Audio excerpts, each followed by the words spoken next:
The morning light seeped through the lace curtains, painting soft patterns on the ivory carpet.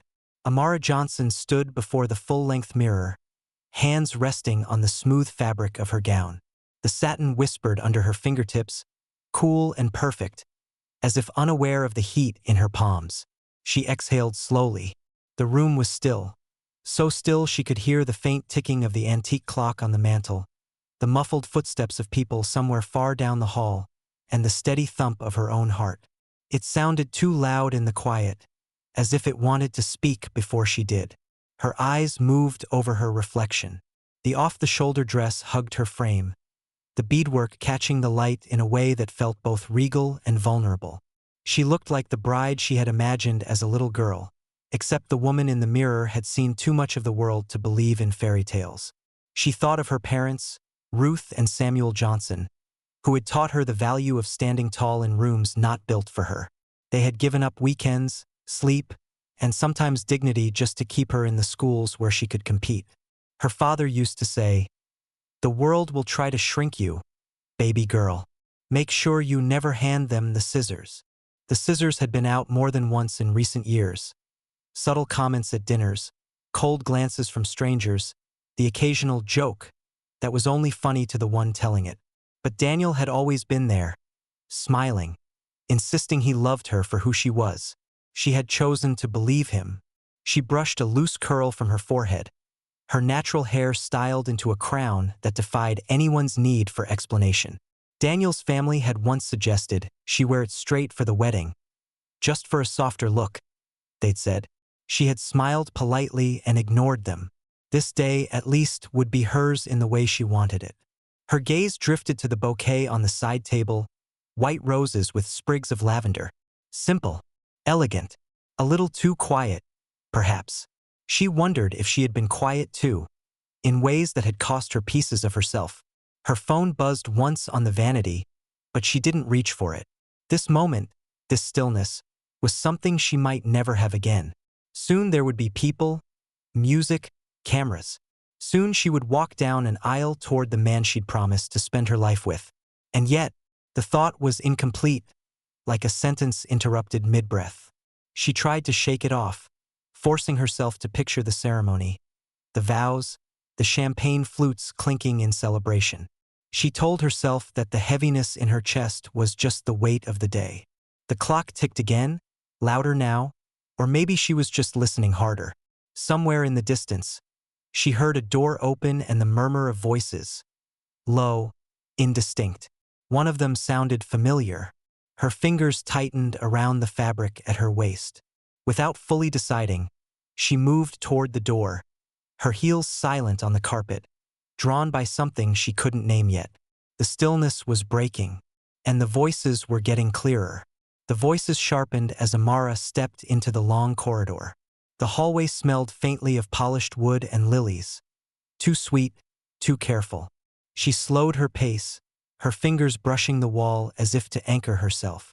Ahead, a heavy oak door stood slightly ajar, a thin blade of light cutting across the patterned carpet. She hadn't planned to stop. She hadn't planned anything at all. But her name, spoken in Daniel's voice, froze her midstep. "Look, I'm doing the right thing here," he said, low and urgent. "You know the firm's been under pressure. Marrying Amara." There was a pause, then a chuckle from another man. "Optics, huh?" Daniel's reply came without hesitation. "Exactly. A black bride? Is perfect. Shows we're progressive, modern. Clients notice that kind of thing." The words landed like a slap she hadn't braced for. Her heart gave one deep, painful thud before resuming its rhythm, harder now, like it wanted to escape her chest. The other man, probably Jason, his best man, laughed again. "And you actually like her, right?" A pause. Daniel's voice dropped, almost conspiratorial. "Like, sure. Love? I mean, she's not who I pictured myself with. I don't think I could really love a black woman the way I'd love." The rest blurred in her ears, as if the air between them had thickened. She caught fragments. Background, expectations, my parents. But the sentence was already complete in her mind. She pressed her back against the wall, the coolness seeping through the satin of her gown. She remembered dinners where his colleagues had assumed she was the help. She remembered the night his uncle asked if she was full African American, or if she had some European in there. She remembered Daniel's polite smile in those moments. Never a defense, never a challenge, just a gentle change of subject. Her fingers curled against the wall, nails biting into her palm. The hallway felt narrower now, the portraits of Daniel's ancestors looming from the walls, all pale faces and stern eyes. Jason's voice cut through her thoughts. "You're sure she won't find out? It'd be ugly if she did." Daniel laughed softly. "She won't. Amara's. She's not the type to make a scene." The certainty in his tone burned hotter than the insult itself. Amara inhaled, forcing the air into her lungs, her mind running in two directions at once. One part wanted to burst through the door, demand an explanation, strip the day of its false promises. The other part was still listening, memorizing. The conversation drifted toward the ceremony details. Guests, timing, the music cue for her entrance. But the words had lost all meaning. She had already heard the truth, and it was enough to split the morning in half. She stepped back quietly, careful not to let the heel of her shoe click against the floor. The oak door remained ajar, the voices still low and easy. Her hands trembled, but her face, caught in a gilt-framed mirror along the hall, was unreadable. She'd learned long ago how to hold that mask in place. At job interviews, in upscale restaurants, at Daniel's family's Christmas dinners, the sound of the organ warming up reached her faintly from the chapel, a reminder that, in just minutes, she was supposed to walk toward that voice she'd just heard. She turned away from the door and moved down the corridor, her steps measured, her breath controlled. Every movement was deliberate, as if the stillness of the bridal suite was still clinging to her. But the silence inside her had been broken. She knew she wouldn't be walking into that chapel the same woman who had put on the dress this morning. And somewhere, deep in her chest, the first threads of a decision were beginning to form. She reached the bridal suite without remembering how she got there. The walls felt closer now, the air heavier, as if the room itself had heard what Daniel said and was holding its breath. Amara closed the door softly behind her, leaning against it for a moment. The faint strains of the organ still floated up from the chapel below, an oddly serene soundtrack to the chaos taking root in her chest. The words replayed, uninvited. "A black bride? It's perfect. Shows we're progressive." It wasn't just the words, it was the tone, the ease, as if her existence was a strategic asset rather than a human life intertwined with his. She moved toward the mirror again, the train of her gown trailing like a question she couldn't yet answer. Her reflection stared back with steady eyes, but behind them was a kaleidoscope of moments, each one cutting into her now. She saw herself at Daniel's firm's holiday gala, smiling at strangers while a partner's wife asked where she'd bought the wig. When she explained it was her natural hair, the woman laughed lightly and said, "Well, that's bold." Daniel had been across the room, too busy networking to notice her shrinking into herself. Another memory, Daniel's cousin's wedding. She'd been seated at a table of distant relatives who whispered, thinking she couldn't hear, "She's pretty, but imagine the kid's hair."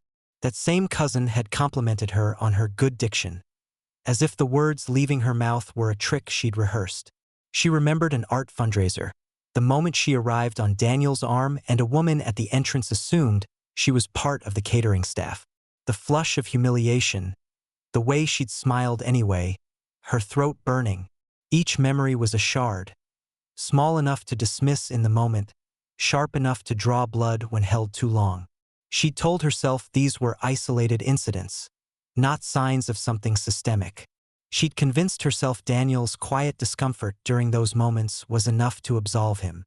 But now she could see the pattern, the subtle turning away, the absence of defense, the unspoken permission his silence had given to everyone else. She touched her hair, styled high and proud, the curls framing her face like a crown. Today it had been her declaration, her refusal to shrink. Now it felt like armor she wasn't sure would be enough. Her gaze traced the beading on her gown, the intricate handiwork meant to symbolize beauty, devotion, permanence. All she saw was how easily it could unravel if one thread was pulled. She placed both hands on the vanity, leaning in toward her reflection. The woman looking back wasn't just a bride anymore. She was someone teetering on the edge of a decision that could rewrite the rest of her life. Somewhere deep, past the shock and hurt, there was a flicker of clarity. The kind that doesn't shout but whispers, "You already know what you have to do." The knock on the door startled her. Gentle, hesitant. She didn't move to answer, letting the sound fade into the silence. Her eyes drifted toward the photograph tucked in her clutch, just visible in the open clasp. It was of her and her mother, smiling at a community march years ago. Her mother's arm around her shoulders, her voice in memory. "Love without respect is just control in disguise." The words lingered, steadying her breath. And for the first time that morning, Amara felt herself start to listen. The hallway felt colder than the bridal suite, though the same filtered sunlight streamed through tall windows. Amara's heels made a muted rhythm on the marble, each step carrying her further from the safety of the closed door and deeper into the house Daniel called home. The air smelled faintly of lemon polish and something floral, lilies, perhaps, arranged somewhere out of sight. The walls, painted in a soft cream, were lined with heavy, gilt-framed portraits. She slowed, letting her eyes pass over the faces. Men in tailored coats, women in lace and pearls, children posed with rigid posture. Each gaze was fixed and sure, a lineage uninterrupted by struggle. Generations of wealth hung here, silent about the labor and history that had made it possible. She wondered how many of these people had looked like Daniel, and how many had looked like her. Her gown rustled faintly as she moved, the sound swallowed by the vast space. The carpet runners underfoot were rich and ornate, colors deepened by years of careful preservation. Nothing here was out of place, every piece chosen, curated, controlled. She felt the eyes before she saw the people. Guests stood in small clusters along the hallway and near the grand staircase, their conversation dipping as she passed. Women in understated silk, men in quiet navy and charcoal. Their smiles, when they came, were polite but restrained, like they were welcoming a guest, not greeting a bride. One older woman in a pale blue dress gave her a nod that was almost a bow, eyes scanning Amara from head to toe. Another murmured something to the man beside her, the corner of her mouth twitching before smoothing into practiced composure. It was the same expression she'd seen before, a subtle acknowledgement that she was here, but not entirely of here. Near the far end of the hall, she spotted her. Daniel's mother, tall, poised, wrapped in a dark green silk gown that caught the light with every shift. She stood with her back to the window, framed as if she belonged in one of the portraits herself. Her hair was set in a style that spoke of expensive salons, her jewelry understated but clearly valuable. Their eyes met. For a moment, neither woman moved. Daniel's mother's expression was unreadable, neither hostile nor warm, but cool in a way that carried weight. Her gaze lingered, deliberate, before she turned back to the man beside her, her smile returning as if it had never left. The sound of laughter drifted from somewhere ahead, muffled and distant. Amara's breath felt heavier in her chest, as though the walls themselves pressed inward. Her fingers brushed the smooth satin at her side, grounding herself. She kept walking head high, each step an act of quiet defiance against the atmosphere pressing in on her. She didn't look back. Ahead, the hallway opened toward the smaller sitting rooms where she knew she could find a moment's privacy, and someone she trusted enough to call. Amara slipped through a side corridor and re-entered the bridal suite, the soft click of the door sounding louder than she expected. The quiet wrapped around her again, but this time it felt different. Less like a sanctuary, more like a stage where she had just decided to rewrite her role. She moved to the vanity and sat, unfastening the delicate combs that held her veil in place. The tulle slid over her shoulders like a sigh, pooling silently in her lap. Without the veil, her reflection looked sharper, her eyes brighter. Not from joy, but from the kind of clarity that comes when the line between truth and pretense becomes unbearable. Her phone was still on the vanity, the screen dark. She picked it up, scrolling through contacts until her fingers stopped on a name that felt like solid ground. Naomi Clark. The phone rang twice before Naomi's voice came through, brisk and warm. "Tell me you're not calling me from your wedding day unless you've decided to run." Amara's breath caught. "Not run. Not exactly." There was a pause. "Amara, what happened?" Amara glanced at the door, as if someone might be listening. "I heard him, Daniel, talking to Jason. He said he couldn't really love a black woman. That marrying me was good for the firm's diversity optics." The line went quiet except for the faint hum of static. Then Naomi's voice returned, low and deliberate. "You need to get out of there, right now." "I'm not walking out," Amara said. Her voice was steadier than she felt. "Not yet. Not yet." Naomi's tone sharpened. "Amara, this is the kind of man who will smile for the photos and erase you the moment you're no longer useful. You don't owe him a scene." "This isn't about a scene," Amara replied. "It's about truth. He thinks I won't make one. He's counting on me to just disappear quietly, to let him keep the image intact." Naomi exhaled slowly. "And what are you planning to do instead?" Amara's hand went to the small black clutch on the vanity. Inside, her phone's voice recorder app was already open, an old habit from when she used to record her own spoken notes during graduate school. "I want them to hear it. All of them," she said. "His words in his voice. No room for him to twist it later." "Dangerous move," Naomi murmured. "But if you're sure, I can make sure it doesn't disappear afterward. That's why I called you." There was a faint smile in Naomi's reply. "Then you'd better get me a clean recording." "I will." Silence stretched between them for a moment, filled only by the sound of Amara's breathing.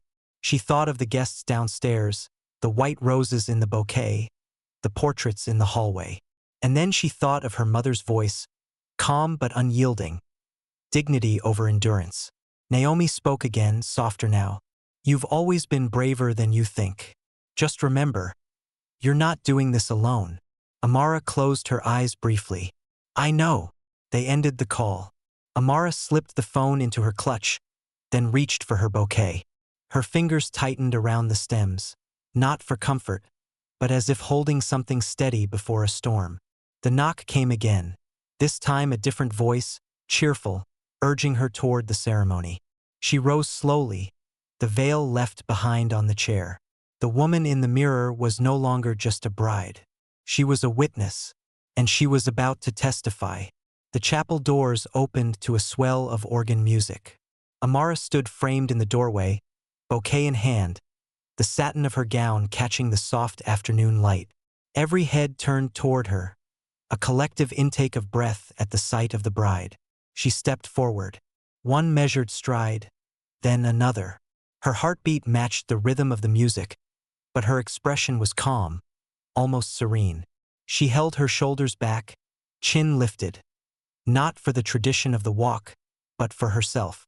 Guests rose in unison, a wave of pastel dresses and dark suits. Some smiled warmly, others with polite restraint, but all eyes were fixed on her. The weight of their gaze pressed against her, yet it could not reach the place inside her that had already shifted. At the end of the aisle, Daniel stood waiting. His tuxedo was perfectly tailored, his hair neatly combed, his smile wide and confident. If he felt any nerves, they didn't show. His eyes swept over her with an expression meant to read as love. To everyone else, it might have looked like devotion. To Amara, it looked like performance. She reached the altar, the music softening as she came to a stop. Daniel stepped forward, extending his hands. She didn't take them.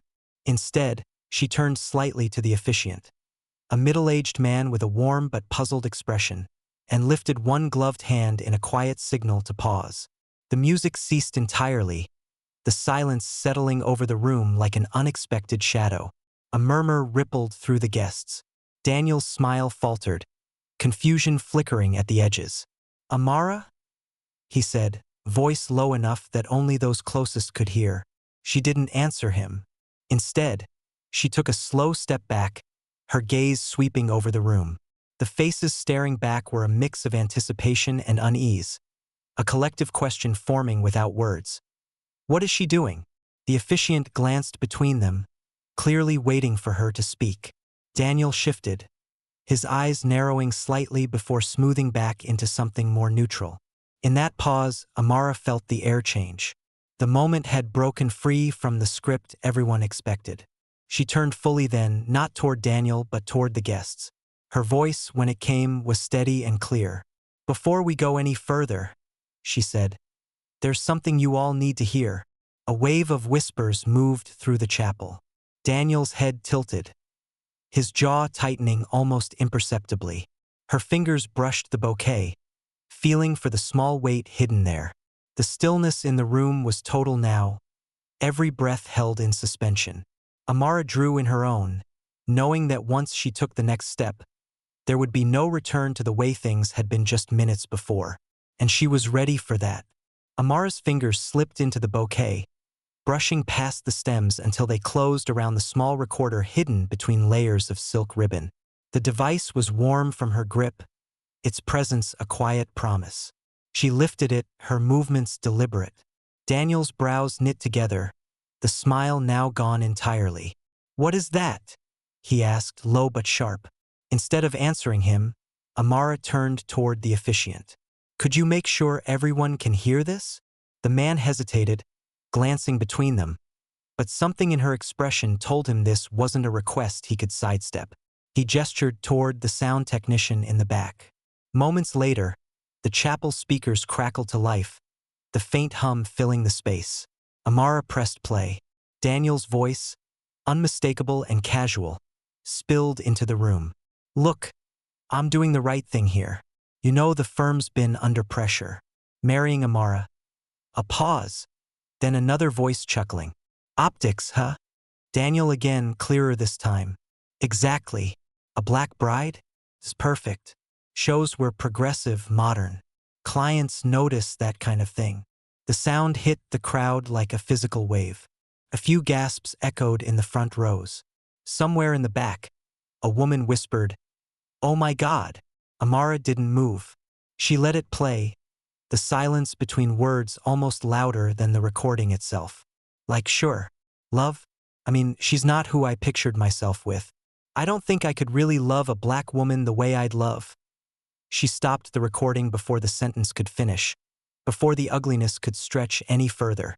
When she looked at Daniel, his face was pale, his mouth slightly open as if searching for the right lie. "Amara," he began, but she cut him off, her voice steady and ringing in the still air. "Do you know what it's like," she said, turning toward the guests, "to give your heart to someone who sees you as a prop, who can stand beside you in private but reduce you in public? Or worse, in conversations you were never supposed to hear." Her gaze swept the room, meeting eyes that darted away too quickly and others that held hers in stunned solidarity. "This is what racism looks like when it dresses in tailored suits and polished vows," she continued. "It doesn't always shout. Sometimes it smiles at you across a dinner table, shakes your hand, kisses your cheek, while quietly deciding you're worth less." The room was so quiet she could hear the faint hum of the speakers still on. "I'm not here to marry a man who thinks my value is in how I make his firm look," she said. "I'm here to show you all, every single one of you, that silence in the face of this kind of disrespect is complicity. And I will not be complicit in my own erasure." Daniel took a step toward her. "Amara, this isn't the place." "This is exactly the place," she said, her voice cutting clean through his. "Because this is where you wanted to display me. Now everyone can see the truth." Someone in the back clapped once, sharp and alone, before stopping. The tension was so thick it seemed to press against the walls. Amara lowered the recorder, tucking it back into the bouquet. "We're done here." She turned from the altar, the train of her gown sweeping across the marble as she walked back down the aisle. Not toward the future she'd been promised, but toward the one she was about to claim for herself. The air in the chapel was thick, as though the walls themselves were holding their breath. Amara's footsteps echoed, steady, deliberate, against the marble aisle. She was halfway to the doors when a figure stepped into her path. Daniel's mother. Up close, The cool detachment Amara had seen in the hallway was gone. In its place was a tight smile, brittle as glass. Her voice was soft, but carried enough force to cut through the silence. "Amara, let's not make this worse than it already is," she said, her hand just grazing Amara's arm. "We can handle this privately." Amara stopped, though not because she was swayed. She looked into the older woman's eyes and saw the calculation there, the quick weighing of damage control against appearances. "Privately," Amara repeated, her tone even. "Like the private conversations your son has about me when he thinks I can't hear?" A few guests shifted in their seats, their discomfort audible in the faint rustle of fabric. Daniel's mother's fingers twitched but didn't tighten. "This isn't how families resolve things," she said. "Think about what you're doing to your future." Amara tilted her head slightly. "I am." They stood like that for a beat, the air between them taut, until Amara took a small step back, not retreating, but reclaiming her space. Without raising her voice, she said, "You can keep your family's way of doing things. I'll keep my dignity." She moved past her, the faint brush of silk against silk the only contact as she continued toward the doors. The chapel seemed to divide behind her. On one side, silence heavy enough to feel. On the other, hushed whispers rising like a cautious wind. The murmurs followed her, a blend of shock, speculation, and something else she couldn't quite name. Admiration, maybe, though no one would say it aloud. The polished marble reflected the light from the tall windows, each step she took sending a small flare of brightness across the floor. Her heels struck in perfect rhythm. Click, click, click. The sound less an exit and more a march. She kept her gaze forward, refusing to glance back at Daniel, at the guests, at the shattered image she was leaving behind. Every step away from that altar felt like a step toward something truer, though she didn't yet know what it would look like. When she reached the heavy double doors, the usher stationed there hesitated, his hand on the brass handle. She gave him a single nod, and he swung them open. The burst of daylight was blinding for a moment, flooding over her in sharp contrast to the dim, watchful interior. The air outside was crisp, and she breathed it in deeply, as if she hadn't taken a full breath all day. Behind her, the murmurs grew faint. Ahead, the open path stretched wide. She stepped out, the doors closing softly at her back. Not like an ending, but like a seal. The first call came less than an hour after she left the chapel. Naomi's voice buzzed through the line, crisp and purposeful. "It's out," she said. "Full audio. Every word." By the time Amara reached her apartment, her phone was a constant hum. Calls, messages, notifications stacking faster than she could read them. Headlines had already begun to circulate online. Law firm partner's racist wedding day remarks leak. Bride walks out after shocking revelation. Listen to the recording. Clips of the audio were on social media, spliced into news segments, shared with hashtags that multiplied by the minute. Naomi had given it to a network she trusted, one that wouldn't water it down or bury it in disclaimers. Daniel's face, flushed, caught mid-expression at the altar, was suddenly everywhere. The firm released a statement calling the matter personal, but the comment threads told a different story. Clients were withdrawing, board members were distancing themselves. His pristine, untouchable reputation was beginning to crack in public view. Amara sat on her couch, tea cooling on the coffee table, watching it all from the quiet center of her small living room. The adrenaline from the morning had ebbed, leaving something heavier in its place. Not regret, but a sober awareness of what it cost to speak the truth out loud. Naomi came over that evening, laptop under one arm, a box of takeout in the other. She dropped into the chair opposite Amara, already pulling up her inbox. "You should see the emails," she said, turning the screen toward her. Amara leaned forward. The messages scrolled endlessly. Some from strangers, some from old classmates she hadn't spoken to in years. Women thanking her. Women sharing their own stories of being tolerated but not truly seen, loved conditionally, or reduced to what they represented rather than who they were. One read, "I stayed for years with someone who never defended me. Seeing you walk away helped me realize I can too." Another, You didn't just save yourself. You reminded us we're not alone. Amara read them slowly, her throat tightening. The support felt both heartening and humbling. Each message was a small piece of a bigger truth. What had happened to her was not unique, and that was the real wound. Still, not all responses were kind. She'd received her share of vitriol, accusations of attention-seeking, of ruining a man's career over a private conversation. The sting was there, but it was dull compared to the clarity she carried now. Naomi set down her laptop. You know this won't go away overnight, but you've changed the conversation. That's more than most people ever do. Amara nodded, looking at the steam rising faintly from her forgotten tea. It's not just about me anymore, she said quietly. Outside, the city moved on, cars passing, voices drifting up from the street. But inside, the air felt lighter. Healing, she realized, was not a single moment. It was a series of choices, to speak, to keep speaking, to hold your own truth even when it made others uncomfortable. As night settled in, Amara felt the fatigue in her bones, but also something steadier underneath. Not relief, not victory, something closer to peace. The air was warm with salt and sun. Months had passed since the day Amara walked out of the chapel, but the memory no longer felt like a fresh wound. It was now a scar she carried without shame. The beach gathering was small, just friends and family who had stood beside her in the storm. Folding tables were draped with linen, platters of grilled fish and fruit catching the light. Children ran barefoot at the shoreline, their laughter carrying on the wind. Amara stood near the water's edge, her toes curling into the sand. The ocean stretched endlessly before her, a living reminder that some things cannot be contained, no matter how tightly someone tries. Behind her, voices called her name. She turned to see Ruth, holding a glass of sparkling cider, stepping onto a driftwood log like it was a podium. The small crowd quieted, the hiss of waves filling the pause. Ruth raised her glass. I've given a lot of toasts in my life, she began, her voice carrying over the surf. And most of them were about beginnings. Weddings, births, the opening of a business. But today isn't about a beginning. Today is about a continuation. She glanced at Amara, her eyes warm and steady. My daughter stood in a room where she was expected to be small, and she chose instead to be her full self. That choice doesn't just happen once.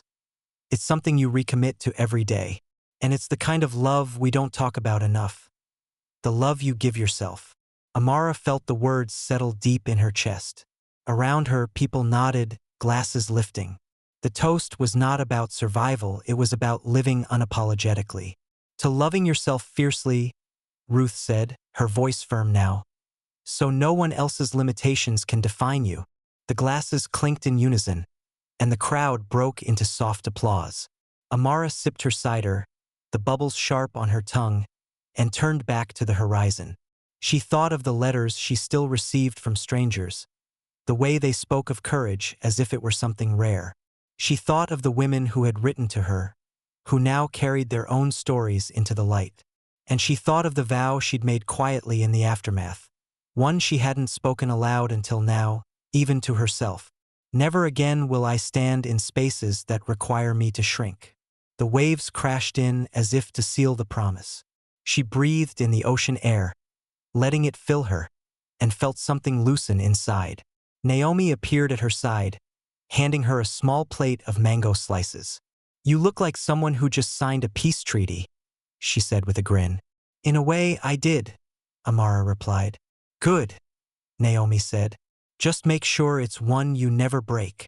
Amara smiled, tasting the mango's sweetness, watching the sunlight turn the water to gold. For the first time in a long time, the future didn't feel like something to brace against. It felt open, expansive, like the tide itself. And as the waves roared in their endless rhythm, she knew they were applauding not an ending, but the life she was finally ready to live.